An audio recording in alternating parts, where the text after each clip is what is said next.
And this is about rabbit, rabbit, rabbit. I mean, here is this superstitious um, phrase to welcome good luck and make sure maybe gifts may come to you, but it's just this it's really this this human thought or this universal thought. And actually, I actually researched rabbit, rabbit, rabbit in Wikipedia. They had all these different quotes from different people from many centuries about this superstition, and originally originated I think in World War I, when the soldiers would say rabbit, rabbit, rabbit to kind of to protect them as they were going off, into the battlefield. So I think it was kind of interesting. Where did this rabbit come from? Anyway, so I'm just putting that out. I really haven't figured out the answer yet. I have to say where the rabbit came from. Why the rabbit and not the kangaroo or something like that. Anyway, but on a bigger concept, actually, I pulled out Heather's Russian Gypsy fortune cards, and I thought I'd read this thought, for reflection. And it's about fortune telling. And this is kind of kind of connecting to the rabbit, rabbit, rabbit. Fortune telling. It's about just creating this phrase or this thought in our minds. It's all about our minds. It's so interesting. So let me read you just a very brief little passage I think is kind of interesting. Fortune telling was once an integral part of the people's lives in Russia, especially before 1917. During the week, they told fortunes, while on Sundays, they went to church and prayed. That's interesting. Everyone in the house participated. One person would do a reading, while the rest of the family friends would sit around the table, listen, and make contributions. This was a time before table games or encounter sessions were developed. People wanted to have their fortunes told because at the time they could concentrate on themselves, talk about their feelings or frustrations, and formulate strategies for the future. It was generally a happy time with everyone participating. The people believed in the predictions, yet they were not controlled by them. An individual's free will or God's intercession could turn any situation around.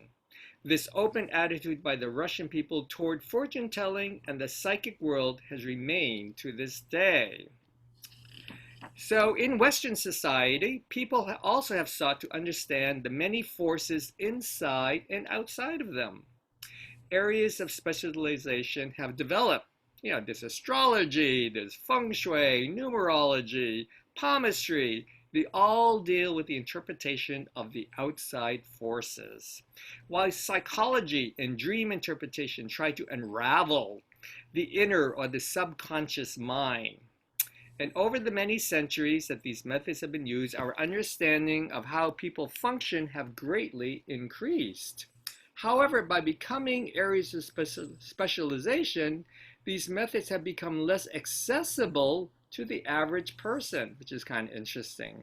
In fact, fortune telling and psychology have split into two totally separate areas. Fortune telling is considered woo-woo, quackery, and psychology is the science. During the last few decades, people who looked for help from either of these fields were considered odd or sick. And other people became aware that they know about themselves even more so, and they can control their destinies. And information from these various sources or resources, including the psychic world, can help them to be the best that they can be. So, I don't know, I just throw that out for discussion and reflection.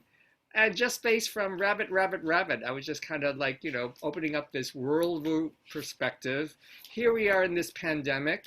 We're looking to the astrology, preparing ourselves, who's going to become the president, what's going to happen to our survival, all these different issues that come to mind.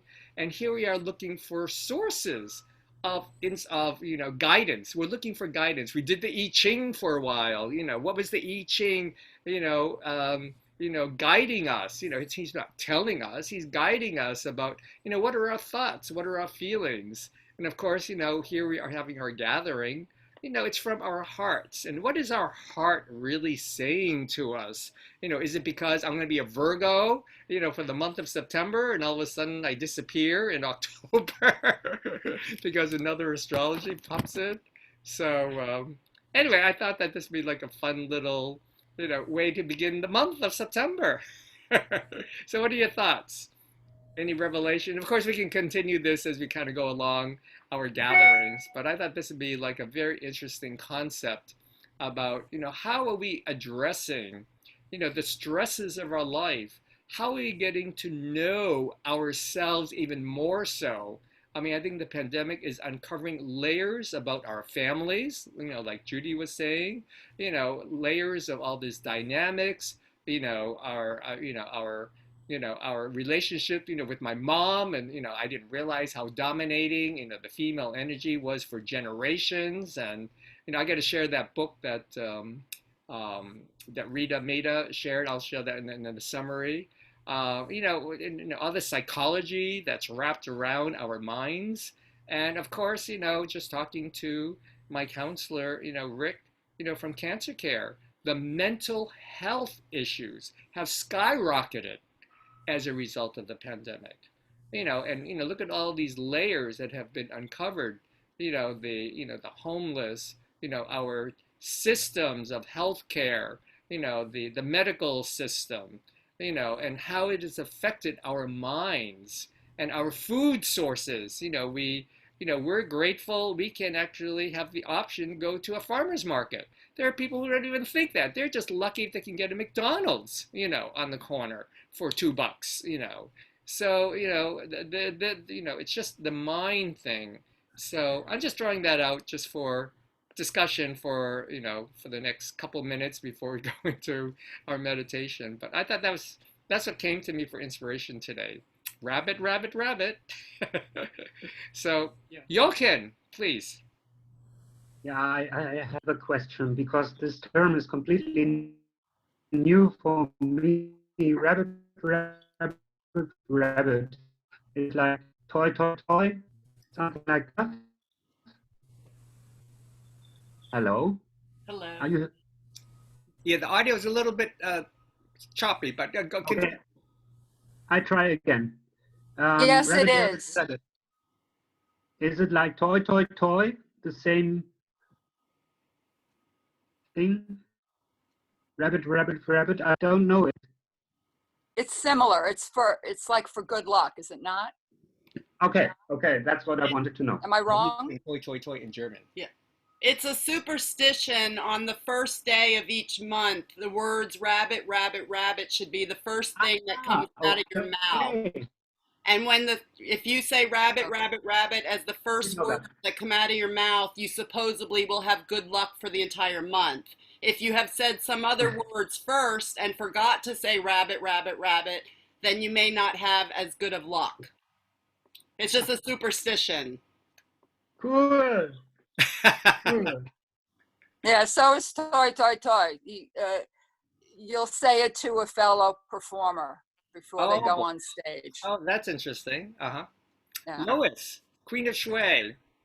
Well, you can look at these different superstitions as inspirations to keep a positive outlook. Right. And if you decide that, I'm going to say rabbit, rabbit, rabbit, I'm going to have a great month, or maybe we're going to get presents, or someone's going to get a good surprise, you already rate. And if you're filled with positive energy, there's no room for other things to come in unless, they're pretty strong. But at least it's like a strong immune system. So keeping an open mind that we all have free will, and looking at it as a way to say, oh, it's a great way for me to lift my spirits. Oh, I want to send the best luck for the year. I'll say rabbit, rabbit, rabbit. The Bells of Hope group. Oh, they're going to be lifted even higher. So we can use these things to our advantage as we choose. And I loved what you read about in the Russian fortune telling, that the people, they enjoyed the different fortunes, but they understood they had free will, Exactly. and they could take the information and decide how they wanted to use it. Right. And they didn't have to be victim. Well, that's what so surrender can happen. So that was a very important point. Thank you. Thank you. Yes. Uh, Nancy, did you want to say something? I had my friend told in a feng shui class probably 25 years ago with Meiwa. I think Uh-huh. she was a friend of yours. Right. She does readings. And at the time, I was a landscape artist. I did landscape designs for my husband's company. And she told me, no, you're a writer. I said, I can't even spell. I failed spelling. I'm a terrible writer. You're a writer, she goes, but you'll never, ever be known for it. Oh my I said, goodness. okay. So P.S. I write reviews for Amazon Vine under a pen name. I got a job for a website doing their content. So I was the one that filled in all the frequently asked questions and all the blurbs on the website.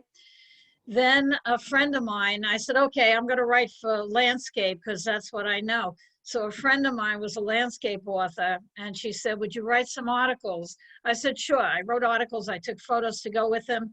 They printed them, but they lost the cover sheet and they never put my name on it. So sometimes you might not believe it, but it's going to happen anyway. Oh, now that's very interesting, Nancy. That's very interesting. Thank you for sharing that. That's a great story. That's a great story. Um, Actually, what I loved about, reading this first paragraph about, the Russian, they had no TVs, no internet, but really it was a form of community and family. This is their way of really, talk about being present with the family and having fun. And somehow they created this concept about fortune telling. And it's interesting, they did it after they went to church. You go to church and pray together and come home and let's have a dinner and let's do fortune tell cards. Not on the same day. Oh, it wasn't on the same day? No. Oh, okay. Well, They don't believe in doing the fortune telling on the Sunday that they went to church. Oh, okay. I didn't know that part.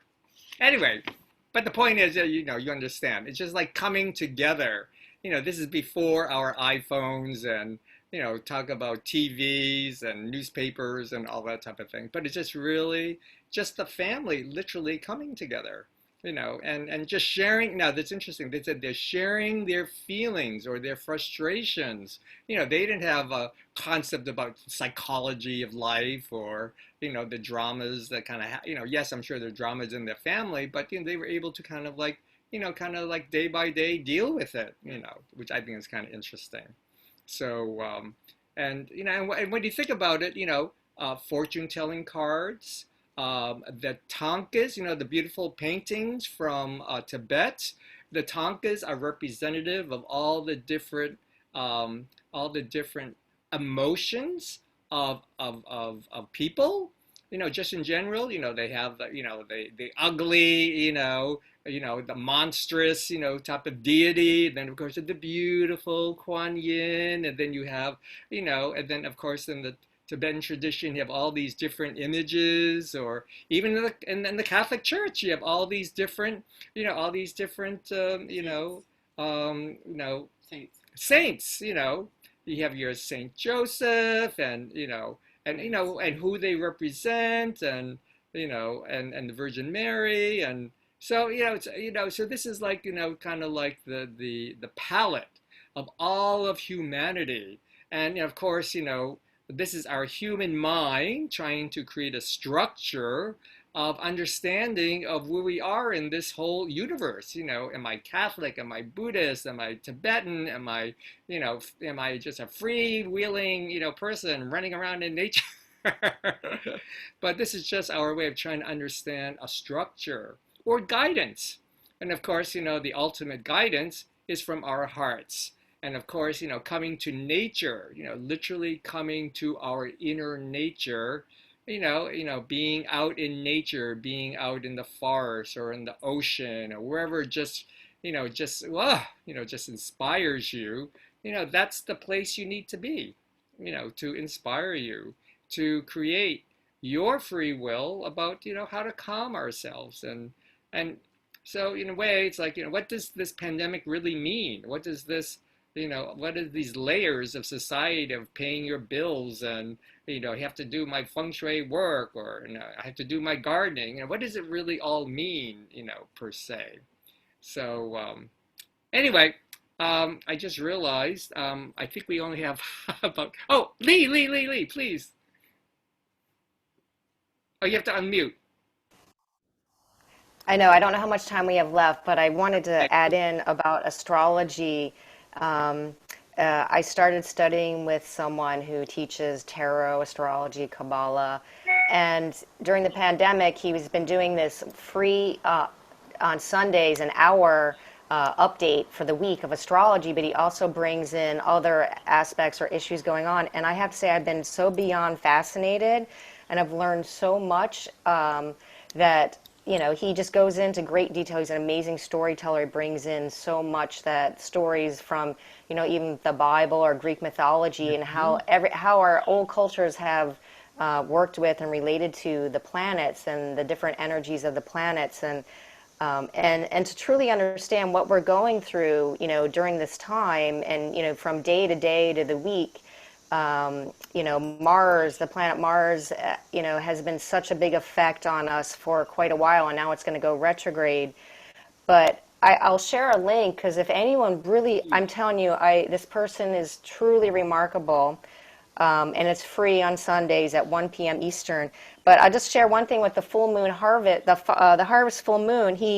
With each full moon, it connects to the opposite, the Pisces. It's like the other end, which was 6 months ago. Okay.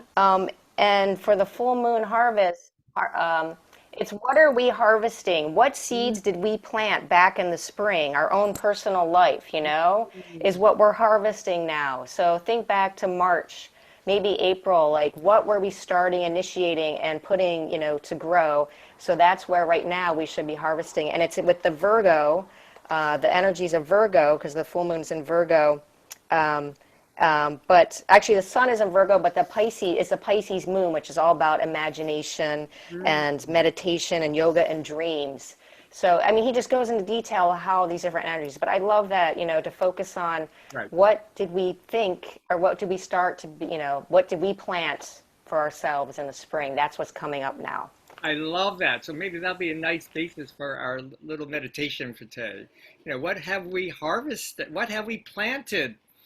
Talk about the spring. March was in spring, and now here is the fall. And so, yes, this was a time of what did we plant seeds for the last several months, and and what will be coming up. Okay, so on that point, let's just relax and just breathe. How about that, folks? And just clear our minds and just sit comfortably in our chair. Have your feet flat on the floor.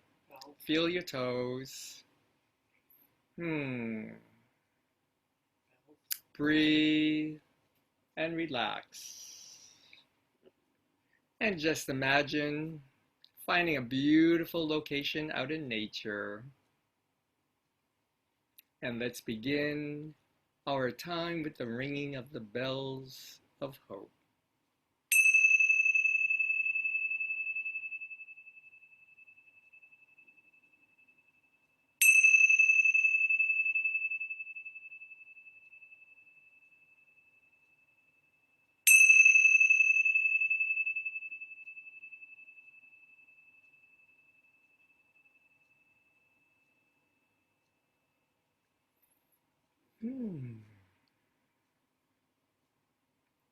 And just relax and just breathe.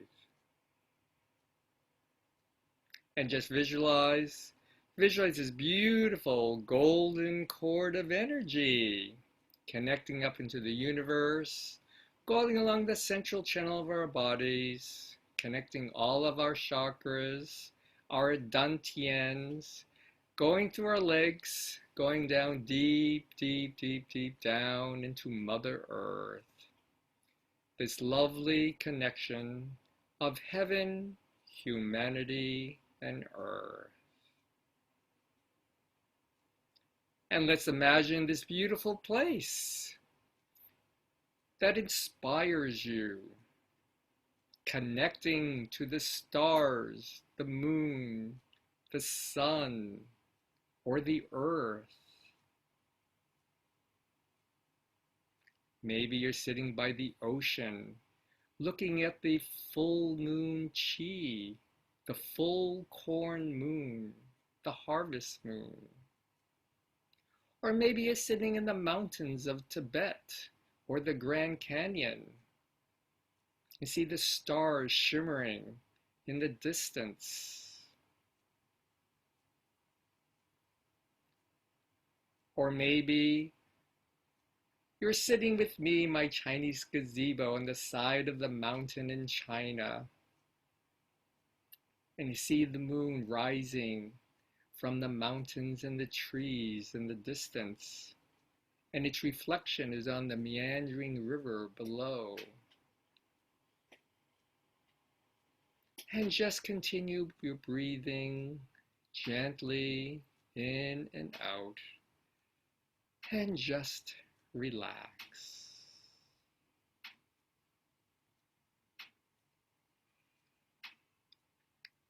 And just allow ourselves to just be and listen to our hearts. Listen to the universe. Listen to God.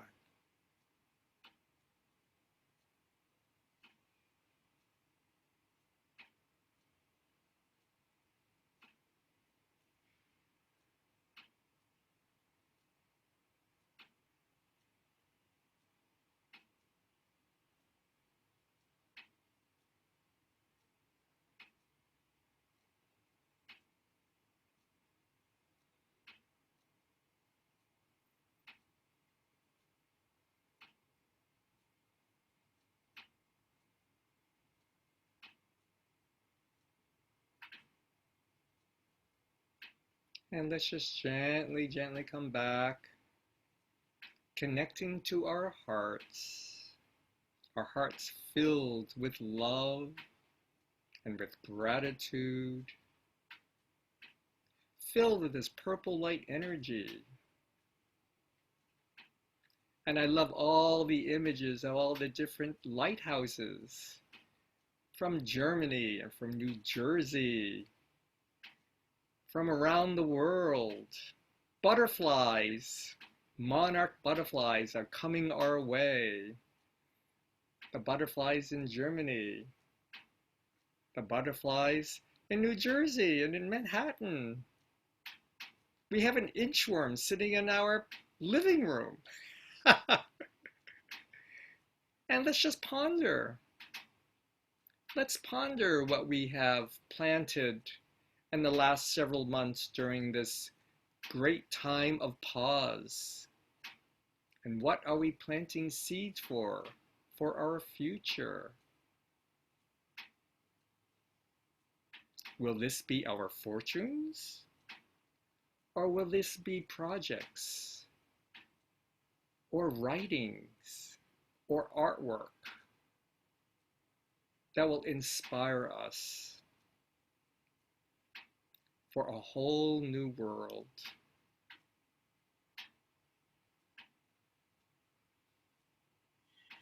Today is the peak of the full moon.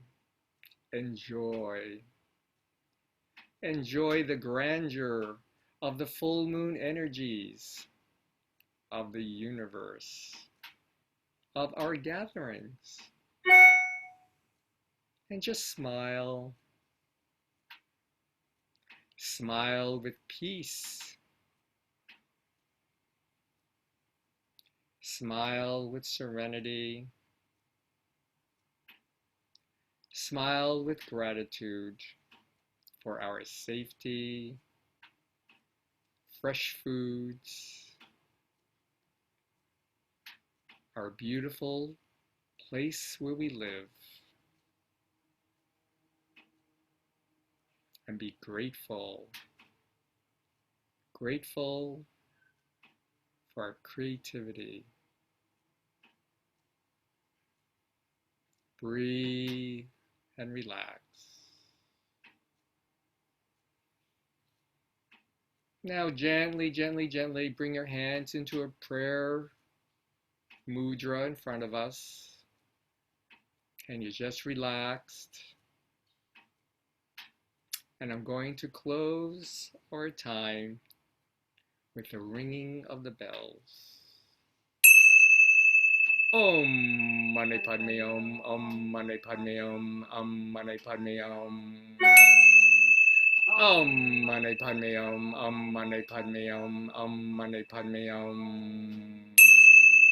Om Mani Padme Om, Om Mani Padme Om, Om Mani Padme Om. Om Mani Padme Om. The 6 true words: welcoming, love, peace, happiness, creativity, and planting our seeds for the future. So, happy Tuesday. It's the 1st of September, and enjoy this new month of harvest. And we will see you tomorrow, I hope. Enjoy. It's a lovely day. Actually, it's beginning to rain here in Manhattan. So anyway, Heather and I send you lots of love. Enjoy. And please send the link, Lee. That would be really great. Please. That would be really great. Okay. We love you very much. Enjoy.